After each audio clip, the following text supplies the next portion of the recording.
The massive starship asterisk Harmonious Unity asterisk appeared in Earth's sky one clear Tuesday morning. It hung above New York City like a shining silver disk, 10 times larger than the biggest human aircraft carrier. The world held its breath. Captain Vexlera adjusted her breathing apparatus and studied the readings on her screen. The blue planet below was full of life, but one species dominated it completely: humans. Such fragile beings, she said, her 4 eyes blinking in sequence. Their bodies have no armor, no claws, not even decent teeth. How did they become the top species on their world? Commander Crost snorted. The huge warrior stood nearly 9 feet tall, his rocky skin gleaming under the ship's lights. They are nothing special. My people, the Valorians, could crush them with one hand. The Dracavians could slice them in half with their natural arm blades. Even the peaceful Centauri have 12 limbs for fighting. Yet they control their whole planet, Vexlera said quietly. And look at these medical readings. They can run for hours without rest, heal from terrible wounds, and survive in almost any climate. There is something different about them. The ship's diplomatic team prepared to land. Their mission was simple: introduce humans to the Galactic Confederation, a union of 37 spacefaring species who had achieved peace thousands of years ago. When the diplomatic shuttle landed in Central Park, humans from the United Nations greeted them with caution, but also with surprising warmth. There were no weapons visible, only handshakes and curious eyes. "We welcome you to Earth," said Secretary General Lin, a small woman with a calm voice. "We have many questions, but first, would you like some water or food after your journey?" The aliens were surprised by this offer. Most species would show strength first, not hospitality. The meeting went well until the 4th hour. That's when the sky darkened with another ship, angular, black, and bristling with weapons. It didn't announce itself or ask permission. It simply opened fire. "Pillager pirates," shouted Commander Crost. "They must have followed us. Take cover." Chaos erupted. Energy beams sliced through trees and shattered the ground. The pirates, large insectoid creatures with glowing red eyes, landed fast, their weapons aimed at both humans and Confederation visitors. "Give us this world," their leader clicked in the universal trade language. "It is primitive and ripe for harvesting." What happened next shocked the alien visitors. Secretary General Lin didn't cower or beg. Instead, she calmly spoke into her wrist communicator, giving quick orders in several languages. The other human diplomats, all unarmed, moved with surprising speed and purpose. One diplomat grabbed a fallen tree branch and charged 3 pirates, swinging with such force that their exoskeletons cracked. Another used his jacket to blind a pirate before taking its weapon. The 3rd human actually jumped on a pirate's back, riding it like an animal while steering it into its companions. Commander Crost stared in disbelief. These weren't warriors. These were diplomats, the equivalent of civilian bureaucrats. Yet they fought with the coordination of elite troops. Within minutes, human security forces arrived. They didn't hesitate or ask questions. They assessed the situation instantly and joined the fight, protecting not only their fellow humans, but the Confederation visitors as well. Most surprising was what happened after the pirates were defeated. The humans treated the wounded pirates with the same care as their own injured. They bandaged alien wounds and gave pain medicine to creatures that had tried to kill them minutes before. "Why do you help them?" Crost asked a human medic who was splinting a pirate's broken limb. The medic shrugged. "Because they're hurt, and we can help. That's what humans do." As the sun set over the damaged park, Commander Crost realized with growing unease that his people had completely misunderstood what makes a warrior species truly dangerous. It wasn't strength or natural weapons. It was humanity's unique combination of fierce protection and unexpected mercy. 6 months after the aliens first came to Earth, the Galactic Confederation invited humans to join their alliance. But first, they needed to know what humans could offer. Every species in the galaxy had special skills. The Acrasians could read minds and help with space travel, the Valerians could grow living technology, and the Dracavians were natural soldiers with their stone-like skin. "We must test these humans properly," said Elder Voss, head of the Confederation Assessment Committee. "They survived the pirate attack with surprising skill, but that could have been luck." The committee set up a series of combat tests on the neutral moon of Drakkar. 20 human soldiers volunteered, facing challenges alongside the best warriors from other species. The first test was simple. How long could each species fight without stopping? The mighty Bracken warriors, with their 4 arms and thick hide, collapsed after 14 hours of battle simulations. The silicon-based Dracavians lasted 18 hours before their movements became slow and clumsy. The humans kept going for almost 36 hours. "How is this possible?" asked Elder Voss, watching the monitors. "They're taking turns sleeping for 10 minutes while the others keep fighting. They call it combat napping. I've never seen anything like it." The second test changed the environment. Freezing cold, then burning heat, then toxic gas, then crushing gravity. The alien warriors adapted as best they could, using their natural advantages. But when the humans had no advantage, they simply changed how they fought. In high gravity, they stayed low and used leverage instead of strength. In toxic air, they regulated their breathing to use less oxygen. "They're not stronger," noted Commander Crost, who had come to observe. "They're more flexible in their thinking." The third test disturbed the observers most. It tested pain tolerance and what the committee called emergency action. A human team leader named Sarah was captured in a simulation. Her hands were tied with metal cuffs.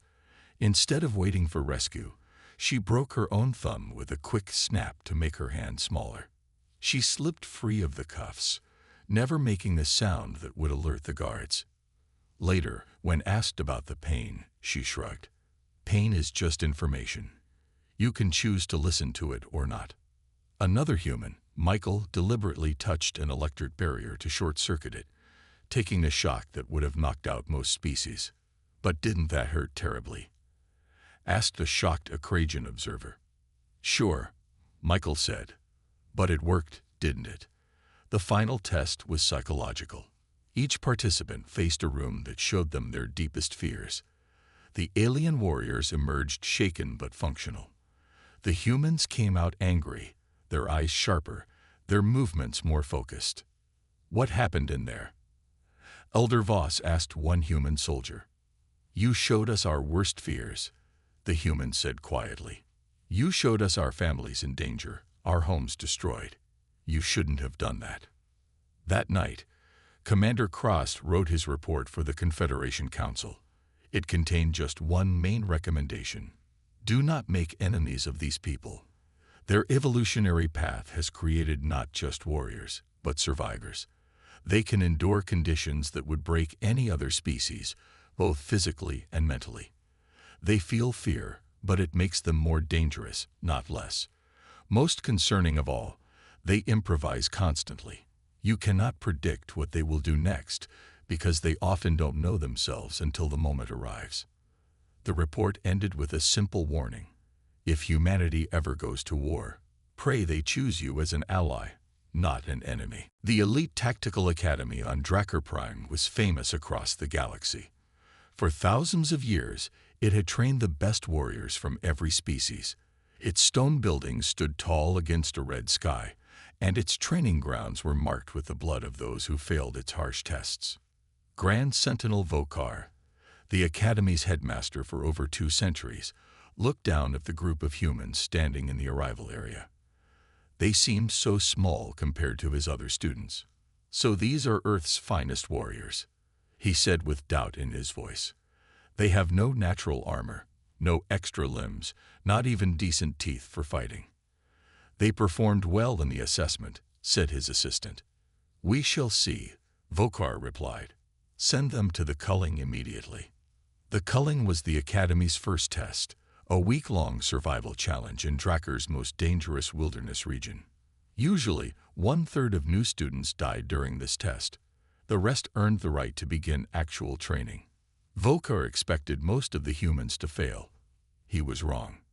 7 days later, when the observation drones went to collect survivors, they found something unexpected. Not only had all 15 humans survived, but they had built a camp with defensive walls, created weapons from the local trees, and gathered more food than they needed. Most surprising of all, they had rescued 3 alien students, a young Dracavian who had broken his leg, a centauri who had been poisoned by local plants, and a Valorian who had fallen into a ravine. "This makes no sense," Vokar said, watching the footage. They turned a deadly survival test into something they called a camping trip. They sat around fires at night, telling stories and singing songs. As the academy training progressed over the following months, the instructors noticed disturbing patterns. The humans learned fighting techniques twice as fast as other species.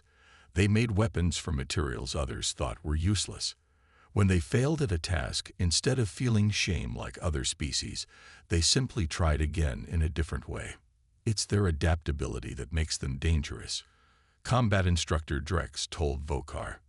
The Dracavians are stronger. The centauri have more limbs for fighting.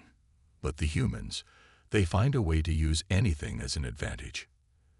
The Academy's battle simulations were designed to test specific skills. But while other species excelled in 1 or 2 areas, the human showed skill in all combat styles. They could fight in tight formations like the Valorians, use stealth like the shadow-walking Nexthu, or engage in direct combat like the Dracavians. By the middle of the training year, something strange happened. The other students stopped making fun of the humans. Instead, they started watching them carefully and asking to train with them.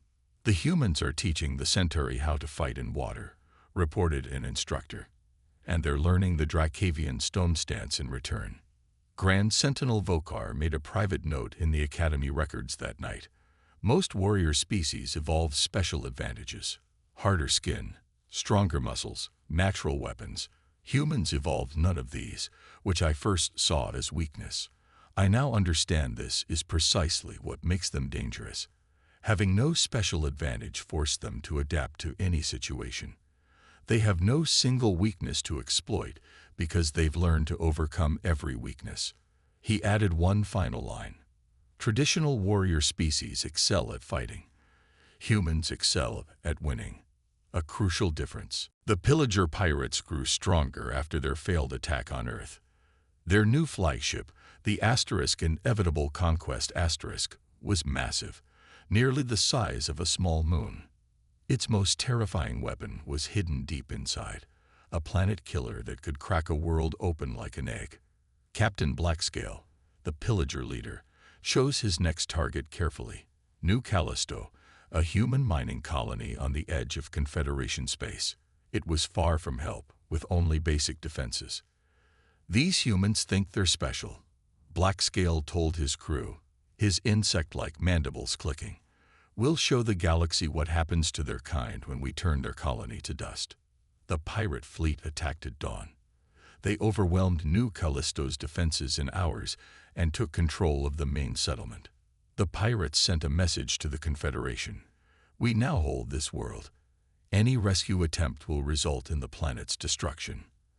At Confederation headquarters, the leaders gathered for an emergency meeting. "We cannot attack directly," said Admiral Zex. "Their planet killer weapon makes that too dangerous. All those humans will die." "Perhaps not," said Captain Niala, studying her screens. "A human merchant ship called Asterisk, the lucky bastard Asterisk, is requesting permission to attempt a rescue." "A merchant ship?" Admiral Zex laughed. "Against a pirate fleet? Impossible." "The humans insist they have a plan," Captain Niala said. "Let them try," the Admiral replied. "At least we might learn something about the pirates' defenses before we plan our real attack." Asterisk, the lucky bastard Asterisk, was small and old, with rust on its hull and only 12 crew members, all human civilians with military backgrounds. Their captain, a woman named Maya Chen, had a simple plan. "We'll fake a reactor emergency," she told her crew. Pirates always salvage ships rather than letting them explode near their fleet. Once they bring us aboard their flagship, we split into 3 teams. The plan worked perfectly. The pirates, seeing the merchant ship's engine flashing warning signals, used their tractor beam to pull it into their main hangar. As soon as they were inside, the humans moved. They were smaller than the insect-like pirates, allowing them to crawl through maintenance tunnels too narrow for the pillagers. They had studied stolen blueprints of pirate ships for just 2 hours, but moved through the vessel like they'd lived there for years. The first team, led by Maya, headed for the bridge. The second team went to free the captured colonists. The third headed for the planet killer weapon. Captain Nyala watched from her command ship, monitoring the humans' progress through small cameras they carried. She couldn't believe what she was seeing. The humans didn't use advanced weapons. They used tools from their ship, fire extinguishers as smoke bombs, and even pieces of pirate armor taken from guards they ambushed. When they freed the colonists, they quickly organized them into groups, arming them with whatever they could find. Most surprising was how the humans disabled the planet killer. They didn't try to understand its alien technology. They simply removed critical parts and physically broke connections that looked important. Within 3 hours, the humans had control of the flagship's life support system, had disabled the planet killer, and had freed most of the colonists. Captain Blackscale refused to surrender when Maya demanded it. In response, she didn't kill him as Confederation protocol suggested. Instead, she opened communication channels to all pirate ships and let them hear their leaders gasping as she slowly reduced oxygen levels on the bridge. One by one, the pirate ships broke formation. Crews mutinied rather than face the same fate. By nightfall, the pirate fleet had scattered. "Why didn't you just kill the pirate leaders?" Captain Nyala asked Maya afterward. Maya smiled. "Dead pirates can't spread the story. But these ones, they'll tell everyone exactly what happens when you attack humans." As stories about humans spread across the stars, many alien species became curious about Earth. The archivists of Mnemosyne were among the most interested. These tall, thin aliens with crystal eyes and 6-fingered hands were the galaxy's greatest scholars. They collected and stored knowledge from every world. "We request permission to study human military history," their leader, High Archivist Tellera, asked the Confederation Council. "We wish to understand how a species with no natural defenses became such formidable warriors." The Council approved their request, and 5 archivists traveled to Earth. They spent months studying human wars, battles, and military tactics from ancient times to the present day. What they discovered disturbed them greatly. One evening, during a formal dinner on the archivist's research vessel, High Archivist Tellera drank too much ceremonial nectar. The sweet blue liquid loosened her tongue and clouded her judgment. "I must say," she announced loudly to the gathered human and alien diplomats, "that humans must have some genetic flaw. Your history is filled with constant warfare against your own kind. Such internal conflict proves you are too dangerous to trust with advanced technology." The room fell silent. The human diplomats kept polite smiles on their faces, but their eyes grew cold. They finished the dinner without mentioning the insult, but word spread quickly through human communication channels. 3 days later, Captain Nyala noticed something strange on her monitoring screens. Every human ship in the sector, from small personal vessels to massive cargo haulers, had changed their identification signals.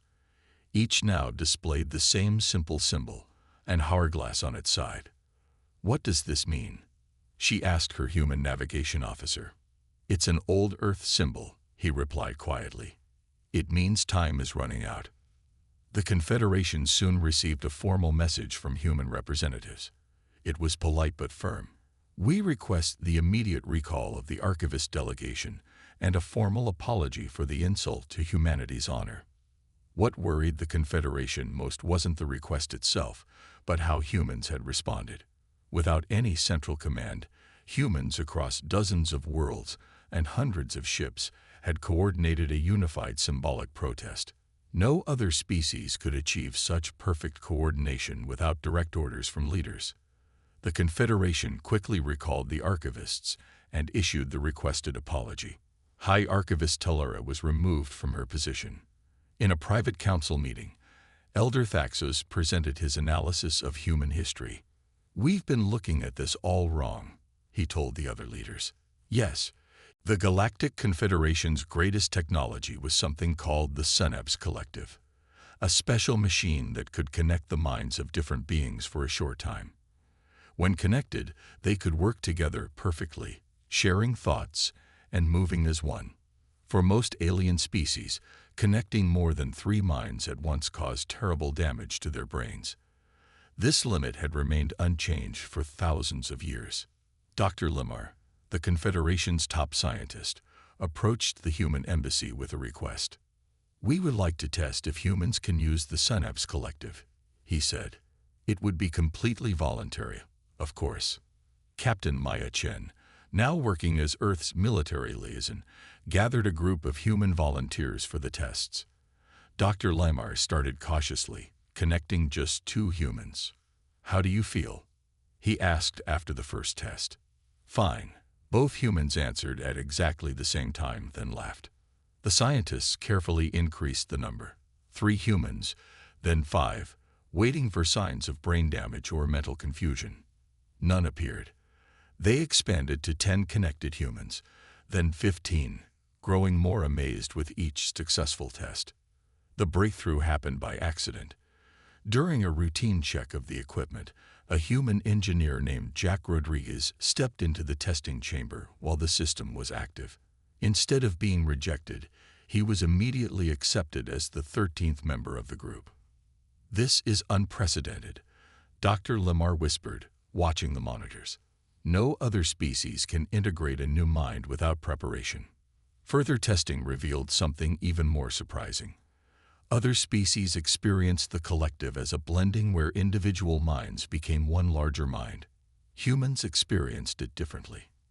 "It's like being completely yourself, while also being part of something bigger," explained one test subject. "I didn't lose myself. I gained everyone else." The implications changed everything. A group of 20 humans connected through the Synapse Collective could operate a massive starship better than 200 regular crew members. Their reactions were instant, their coordination perfect, yet each human kept their individual creativity and problem-solving skills. "Why can humans handle this when other species cannot?" asked Elder Thaxos during a briefing. Dr. Limar had developed a theory. Most intelligent species evolved toward specialized brain functions, some parts for language, others for movement, others for memory. Human brains evolved for flexibility. Their neural pathways constantly reorganize themselves based on new information and challenges. "We thought this meant their brains were primitive," he continued. "We were wrong. Their brains are designed for almost unlimited adaptation." The Confederation Council approved the formation of the first human collective squadron. 20 volunteers underwent training and were assigned a patrol ship named ****. Their mission was to guard the dangerous Valyrian Rift, where pirate attacks had increased over the past year. 6 months later, Admiral Zex called an emergency meeting. "Something strange is happening in the Valyrian Rift," he reported. "Pirate activity has completely stopped. We've received no distress calls, no reports of battles, nothing." "Has the **** been sending regular updates?" asked Captain Nala. "Yes," the Admiral replied. "Just 1 sentence in each report. Situation under control." The pirates hadn't been defeated in battle. They had simply disappeared. No one knew exactly what happened to them. But across the galaxy, word spread about the human ship that patrolled the rift. A ship where 20 minds worked as one, seeing everything, predicting every move, and always staying 3 steps ahead of their enemies. No one dared attack them. 200 years after humans first met the aliens, they had become an important part of the Galactic Confederation. Human-designed ships protected trade routes. Human diplomats helped solve problems between different species. Human foods and games had spread everywhere.